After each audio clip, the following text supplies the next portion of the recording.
began my day in Jerusalem, the eternal and undivided capital of Israel.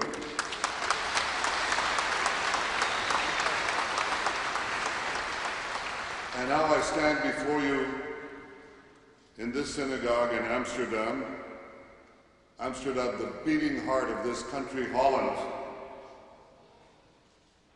Now the Dutch people and the Jewish people, well, we're both small in size, but great in spirit.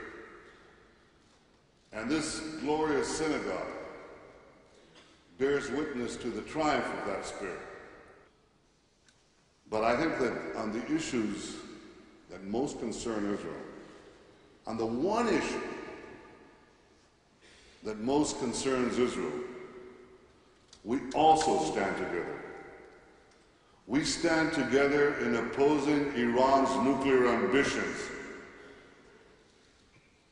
Iran continues its feverish pursuit of nuclear weapons, all the time declaring its intention to wipe Israel off the map. And a nuclear-armed Iran is a threat to Israel, to the region, to the world.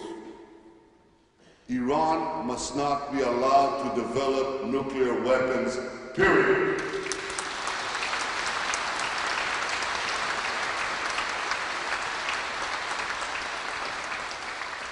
I want to thank the Dutch government for its firm stand in favor of strong sanctions on Iran.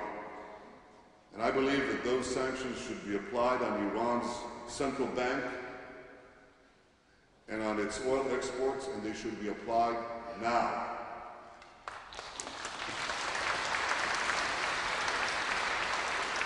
Israel and the Netherlands also stand together on the need to advance a secure and genuine peace with the Palestinians. And I want to make clear something that is often obfuscated. Israel places no preconditions on negotiations with the Palestinians. We have positions in the negotiations, but we have no preconditions to start the negotiations. And it's about time we started those negotiations. We've asked to do that for 3 years.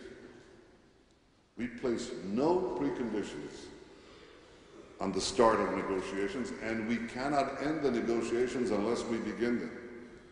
So I've made clear from day one that I'm prepared to meet President Abbas any place, any time, to negotiate peace.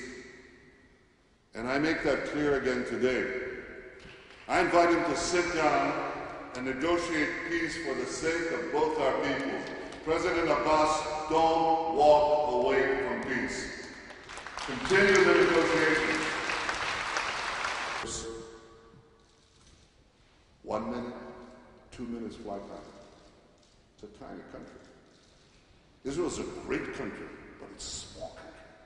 And it faces the greatest security threats of any nation on earth. So in any peace treaty, for any peace to endure, to succeed, Israel needs real security agreements on the ground. Not paper promises, real security on the ground. That's a prerequisite for peace, and that means a demilitarized Palestinian state.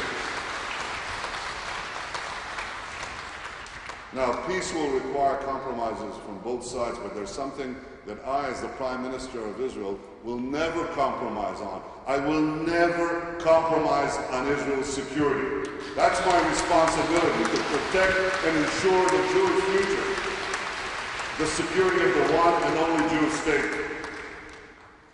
And in the peace treaty, the Palestinians will have to agree to do something that they haven't done for over 63 years. I know this is against a lot of received opinion, because people don't really understand what this conflict is about. What is it about?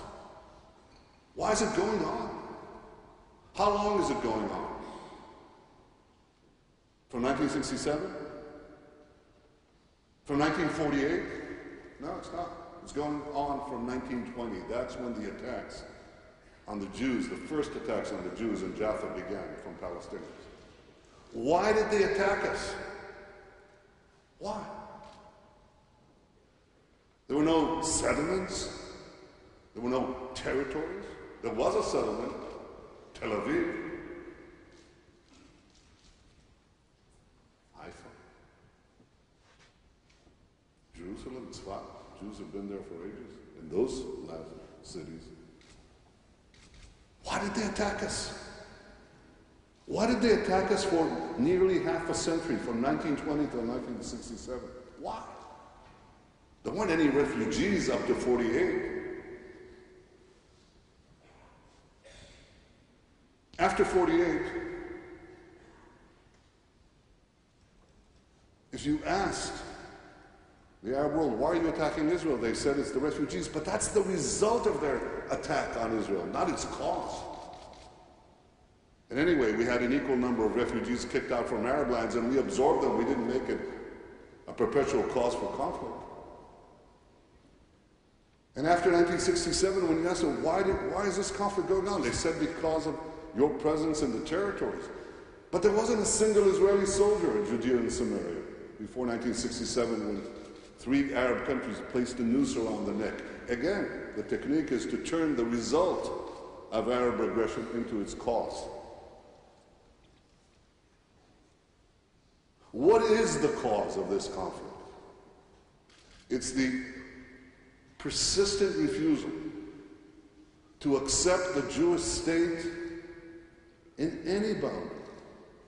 So if peace is to endure, there is a simple requirement, other than security. The Palestinians will have to do something they refuse to do. They still refuse to do today. Amazing. They must, once and for all, recognize the Jewish state. Yet there are those who cast Israel as a pariah state every time we exercise the inherent right of self-defense. And I can tell you that our soldiers go to unprecedented lengths to keep innocent Palestinian civilians out of harm's way. Yet there are those who shamefully call them war criminals. So I appreciate especially the fact that the Netherlands was one of the handful of countries who refused to participate in this theater of the absurd. The Netherlands stood up and voted at the Human Rights Council against the Goldstone report, and we appreciate that, and we thank the Netherlands for doing something so clear, so simple. At the United Nations this past September, I spoke about a meeting I had with the Lubavitcher Rebbe shortly after I came to serve as Israel's ambassador to the United Nations. And the Rebbe told me that even in the darkest hall, the light of a single candle can be seen from a great distance. In this remarkable synagogue, you're used to the lighting of candles. Look around you. A lot of candles.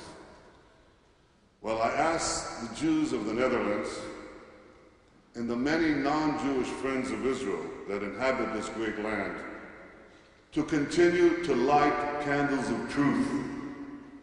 Let us work together to ensure that this light can be seen far and wide. Let everyone know of our shared commitment to defend the one and only Jewish state, to secure our common values, and to advance a lasting and secure peace for all. Thank you very much.